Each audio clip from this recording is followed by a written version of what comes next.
Iran's new sea mines and drone boats shut down the Strait of Hormuz. On the 10th of March, IRGC Navy official Mohammed Akbarzad declared that the Strait of Hormuz is under the complete control of Iran. Hours later, President Trump said the strait is safe. That is a lie. Iran has started dropping mines into the Strait of Hormuz, a few dozen so far across 4 miles of usable water.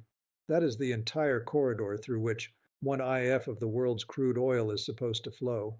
Iran has also deployed explosive drone boats packed with warheads that detonate on impact. Mines in the water, drone boats on the surface, 13 ships hit, 6 crew dead, 3 more attacked today. And as of day 12 of Operation Epic Fury, the U.S. Navy has not escorted a single commercial vessel through that waterway, not one. The Strait of Hormuz is shut down. In the next few minutes, you'll see what American media has been hiding from you, and I'm going to break down exactly how Iran shut down the most important oil choke point on the planet. Here is how total the shutdown is. Mark stopped sending ships, CMAC GM stopped, Hoploid stopped, 3 major Japanese carriers stopped, not because Iran told them to, because no insurance company on earth will cover the trip. Protection and indemnity insurance was formally withdrawn. On March the 5th, Lloyd's of London warned that ship owners will remain reluctant, even with government backed coverage. Without insurance, ships do not sail. It does not matter how many Navy vessels are in the Gulf. Before the war, 138 commercial ships transited every 24 hours, now near zero. Hundreds of ships sit idle in the Gulf. 15 million barrels per day of crude and 4.5 million barrels of refined fuels are stranded. Oil spiked toward $120 recently. Brent crude is up more than 20% since fighting began. Iraq and Kuwait have no pipeline alternative. Their oil is trapped. Gulf storage tanks are filling up. When they are full, producers stop pumping. And Iran used less than 1% of its available mine stockpile to make all of this happen. That last line is not an exaggeration. So let me show you exactly what is sitting in that water. Most people think Iran's mine threat is just cheap explosives tossed overboard from fishing boats. The reality is far more layered. Iran fields at least 5 categories of mine with increasing lethality. The Sodaf 01 and M08 are basic contact mines.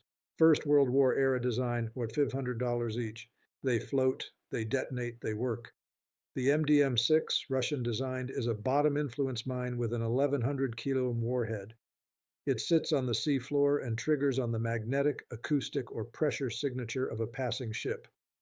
Iran holds roughly 600 units of the Russian MDM3, an advanced variant that can be dropped from aircraft.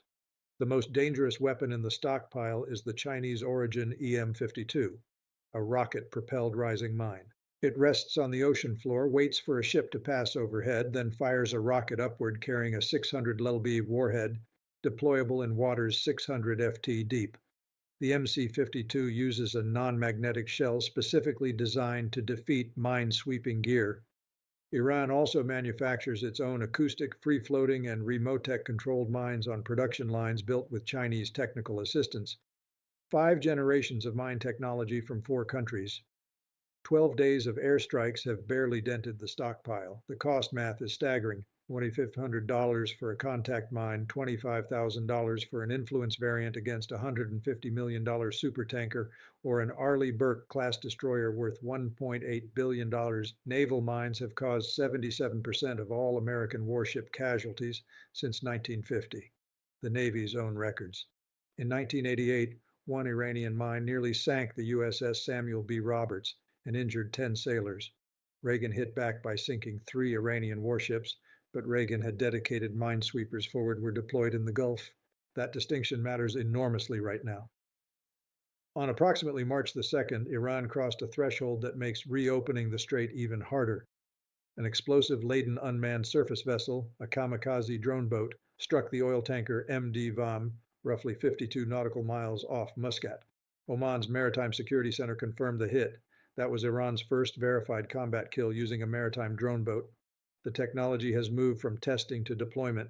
Iran and its healthy allies pioneered this capability. The Houthis used drone boats during the Red Sea campaign, striking the bolt carrier M Vitud in 2024. Ukraine proved the same concept against Russia's Black Sea Fleet, effectively pushing warships out of Crimean waters using cheap unmanned vessels. Now picture drone boats operating alongside a minefield. Mines force ships to slow down and follow predictable cleared channels, and slow-channeled ships are easy targets for a fast surface drone. Mines shut the strait down. Drone boats make sure it stays shut. As of today, 13 or more commercial vessels have been struck since February 28th. The American-flagged Stena Imperative hit twice in Bahrain port. One worker killed. The Thai Meyer Nari set ablaze this morning. A tugboat sent to rescue the Safine Prestige was struck by 2 missiles and sank. 3 crews still missing. 6 seafarers confirmed dead across all incidents. Now look at what the U.S. did in response, and more importantly, what America said while doing it. Trump posted on Truth Social that the United States had no reports of Iran laying mines and demanded their immediate removal. 13 minutes later, on the same platform, he announced the destruction of 10 inactive mine-laying boats, with more to follow. Central Command later revised that figure upward to 16. You do not launch a preemptive strike against 16 vessels tied to a threat you publicly insist does not exist. The word inactive, used by Defense Secretary Pete H. Guest in his follow-up post, tells you these boats were not caught in the act. They were hit based on intelligence about what they were about to do. The denial and the strike happened on the same afternoon. They do not fit together, and it got worse. Energy Secretary Chris Wright posted that the Navy had successfully escorted an oil tanker through the strait. White House Press Secretary Caroline Light then confirmed the Navy had done no such thing. Wright deleted the post. American crude prices dropped nearly $10 on the original false claim, before bouncing back when the correction came through. Billions of dollars moved on a single deleted social media post from a sitting cabinet secretary. The global energy pricing system is now reacting in real time to statements that the administration itself cannot keep straight. The 16 mine layers Central Command destroyed were sitting on the surface. What Iran constructed deep underground and chose to broadcast footage of this very week during an active war is the reason why destroying surface assets barely moves the needle. Iranian state media this week rebroadcast footage originally released in 2025 showing massive underground tunnel complexes carved into the Iranian coastline. The tunnels belong to the IRGC's Naval Division. The video shows long, hardened corridors packed with fast attack boats, anti-H-ship cruise missiles, and what appear to be naval mines stored hundreds of meters beneath rock, shielded from airstrikes and satellite surveillance. The timing of this broadcast is the message. You do not resurface tunnel footage during an active war for entertainment. You do it to tell your enemy that everything they destroyed on the surface was replaceable. The IRGC built these underground launch facilities over decades as the backbone of a swarm warfare doctrine in the Strait of Hormuz. Hidden fast boats armed with rockets, missiles, and mines ready to deploy from positions that cannot be reliably targeted from the air. Central Command destroyed 16 mine layers. Iran's tunnel infrastructure suggests hundreds more boats, thousands more mines, and shore-launched cruise missile batteries are sitting inside mountain networks that 12 days of bombing have not reached. The strait is shut down today, and Iran has the capacity to keep it shut down for months. And here is the vulnerability that makes reopening nearly impossible. The United States Navy decommissioned its last 4 dedicated minesweepers in the Persian Gulf in September 2025. 0 specialized mine countermeasures vessels are deployed anywhere in the region. The littoral combat ships carry mine clearance modules, but Naval News reports those systems have not reached full operational readiness. If those ships attempt to sweep mines in the strait, Iran will resist. That means minesweeping under fire inside a narrow corridor exposed to missiles, drone boats, and shore batteries simultaneously. Former CIA Director General David Petraeus, who once commanded Central Command, said on March the 11th that Iran's mine laying presents a real challenge. He noted the variety of mine types compounds the difficulty. He also stated plainly that regime change is not going to happen. Retired French Vice Admiral Pascal Aussure told the Associated Press that sending warships or civilians into the strait under current conditions would be suicidal. His word, not mine.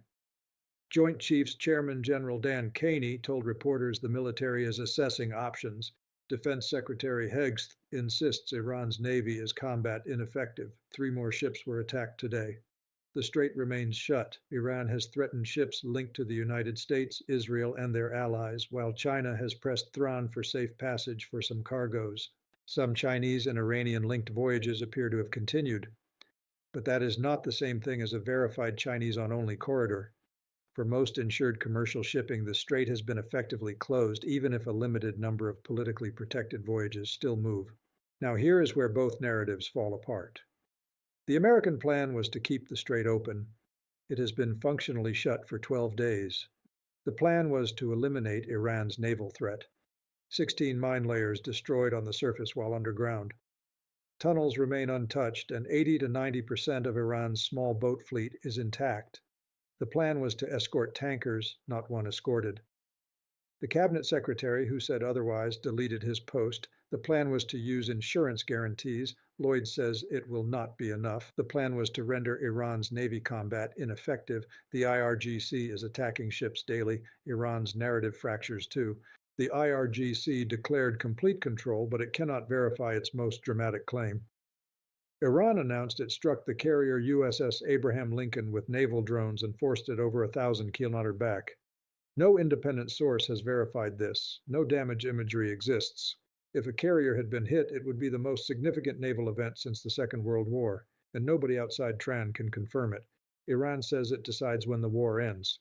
It rejected ceasefire proposals from China, France, and Russia, its own partners.